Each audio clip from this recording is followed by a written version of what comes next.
Cilvēki ir ļoti dažādi, bet, ja saka Sandijs Simjonovs, tātad kaut ko izmeklēs, būs kaut kāds karstais punkts. Grozi kā gribi, šobrīd Latvijā karstais punkts ir ilgtspējīga būvniecība. Un par to mēs sākam jaunu sižetu ciklu. Šoreiz būs par pasīvo māju, kas uzbūvēta pilnīgi no jauna.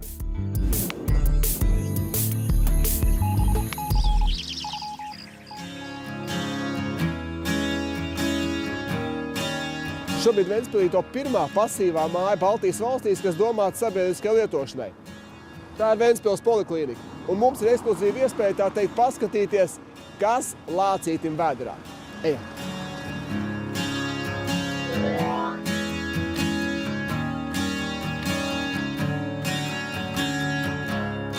Where do we go? Nobody knows.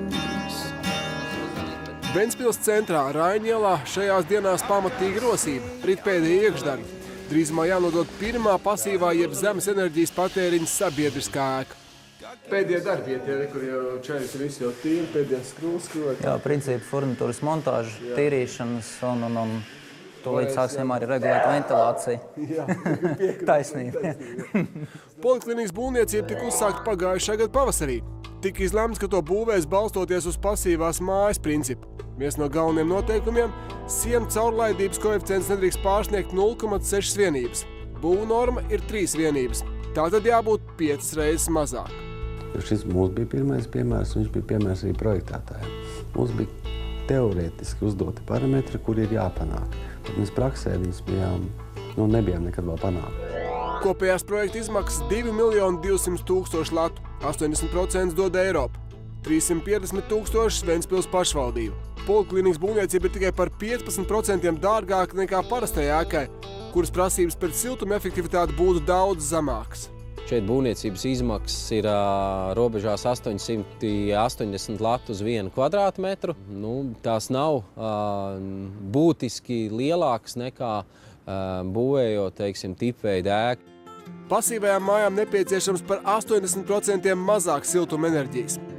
Laikā, kad fosilo kurināmo cenas pieaug, tas ir viens no reālākiem argumentiem, kā samazināt mājokļu izmaksas.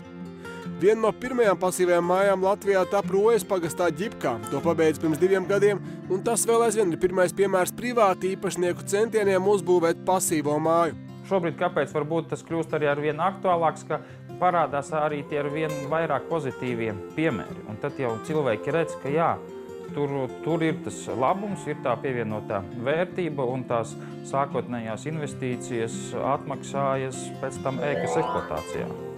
Pēdējos 2 gados uzsākt vairāk 10 pasīvo māju būvniecību. Viens no veiksmīgākajiem projektiem Īkšķilē. Lidotājs Voldemārs Uplejs uzcēla māju, kur izmanto arī saules baterijas. Viņa ekomāja ir viena no siltākajām un ekonomiskākajām visā Latvijā.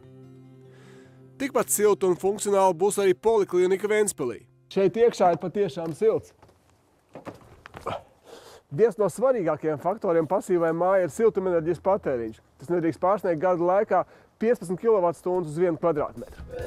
Šeit Ventspils poliklinikā tie ir 25 kW uz kvadrātmetru. Tas nozīmē, ka pilnībā par pasīvu ēku to nevarēs saukt.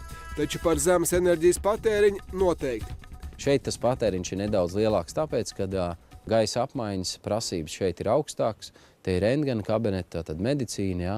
Automātiski siltumenerģijas patēriņš ir nedaudz lielāks. Grīda, fasāde un jumts. 3 svarīgākās pasīvās mājas būvkonstrukcijas. Ventspils poliklinikā grīdā ieliks papildus siltinājums 200 mm, kā arī 400 mm izolējošs keramzīta slānis. Jumtu veido 5 slāņi no 100 mm izolācijas, kas veido pusmetrīgu izolācijas slāni. Kā piemēram, standarta jumtam ir apmēram 200–250 mm izolācija, kas ir tā kā dubulti siltāk nekā parastiem jumtam. Kā arī blīvējuši materiāli, kas ir lentas un papildus plēvis, ar kurām ēka tiek ietīta, tā kā termosa. Ejam tālāk.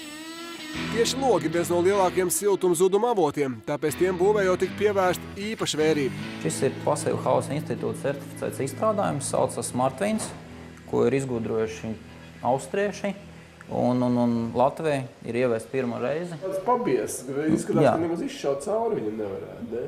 Nu, īšaut gan varētu, bet dzirdēt aiz viņa ir tā kā nedzirdam mēs to ielas fonu. Jā, tā apmalīte ir rāmja sastāvdaļa, kas ir papildus siltinājums. Nu ko, labi. Čau. Lai energopatēriņš būtu mazāks, telpās ielikti gaismas sensori. Lampas telpās iedegas tikai tad, kad sensori konstatē cilvēku klātbūtni. Līdzīgs know-how tiek izmantots arī apkurē. Radiators ir maziņš, tāpēc, ka ēka ir labi nosiltināta.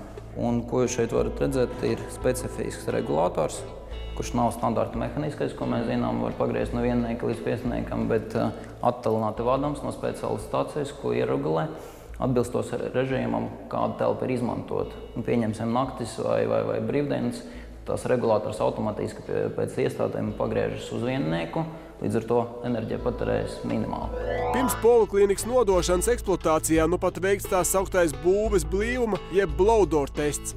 Telpās tiek radīts pārspiediens, un tas ļauj konstatēt pat vismazākās gaisa noplūdes vietas sienā, jumtā vai grīdā. Un praktiski tas nozīmē to, ka šajā ēkā, kuras kopējā kvadratūra ir kaut kur ap 2000 kvadrātmetri, uz visu ēku caurums, ja tā var ņemt sienā, ir aptuveni 30–35 centimetri pa visu māju.